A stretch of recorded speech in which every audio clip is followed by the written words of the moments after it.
एक बार एक व्यक्ति था, उसको बस रट लगी थी मुझे गुरु दीक्षा लेनी है, गुरु दीक्षा लेनी है, गुरु दीक्षा लेनी है। ना दीक्षा का मतलब जानते हैं ना गुरु का मतलब जानते हैं, बस दीक्षा लेनी है। किसी से कहा, बोले मुझे को गुरु दीक्षा लेनी है। बोले ले लो। किन से लोगे? बोले कोई भी अच्छे संतों से दिला दो। तो ऐसे कहते, बोले ये बढ़िया महात्मा, इनसे ले लो।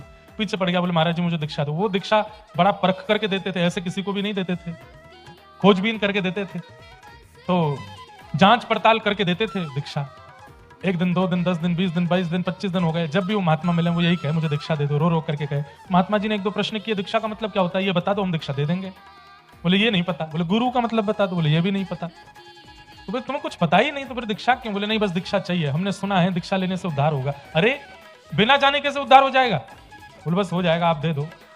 अब तो इतना पागल हो गया दीक्षा लेने के लिए कि गुरुजी की कुटिया के बाहर ही सो जाता है। गुरुजी कहीं भी जाते हैं पीछे पीछे घूमता है, दीक्षा दे दो। हद तो तब हो गई, एक दिन गुरुजी कुटिया से निकल करके शौच के लिए गए वन में, तो वहां भी पहुंच गया और गुरुजी से जाके बोला, गुरुजी बैठे हैं बेचारे, तो मुझे दीक्षा दे दो। तो गुरुजी ने गुस्सा में लोटा उठा करके कहा कि उठा के मार दूंगा, कपाल फूट जाएगा तेरा। और उसने उसी को ही दीक्षा मान लिया। बोले यही मेरी दीक्षा है। अब वो दिन रात माला पर यही जपता है, उठा के मार दूंगा कपाल फूट जाएगा, उठा के मार दूंगा कपाल फूट जाएगा, उठा के मार दूंगा कपाल फूट जाएगा।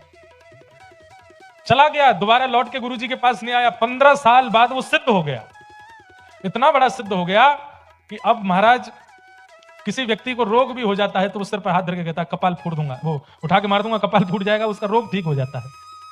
15 साल बाद गुरुजी को प्रणाम करने आया। गुरुजी से बोला, गुरुजी मैं आपका शिष्य। बोले तुम कौन से शिष्य हो हमारे? बोले 15 साल पहले याद है आपको, आप शौच के लिए गए थे वन में। अरे तू वही है? अरे 15 साल तक तो दिखा नहीं। कहा? बोले आपने दीक्षा दे तो दी। बोले मैंने कब दी? बोले आपने कहा था उठा के मार दूंगा कपाल फूट जाएगा, मैंने उसी को गुरु मंत्र मान लिया है। बोले उसको गुरु मंत्र मान के क्या किया? बोले कि महाराज मैं क्या दिखाऊं, बाहर चलो। दिखाया तो उसके महाराज इसका रोग दूर कर दिया, इसका वो दूर कर दिया। बोले कि तुमने मंत्र क्या लिया? बोले मंत्र यही है मेरा, उठा के मार दूंगा कपाल फूट जाएगा। तब उन गुरु ने फिर विधिवत उनको दीक्षा दी और नाम प्रदान किया। अब तक तो वो लोक रंजन में लगा रहा, लेकिन अब अंतर्मुखी हो गया और राम नाम पाकर के अपना कल्याण किया।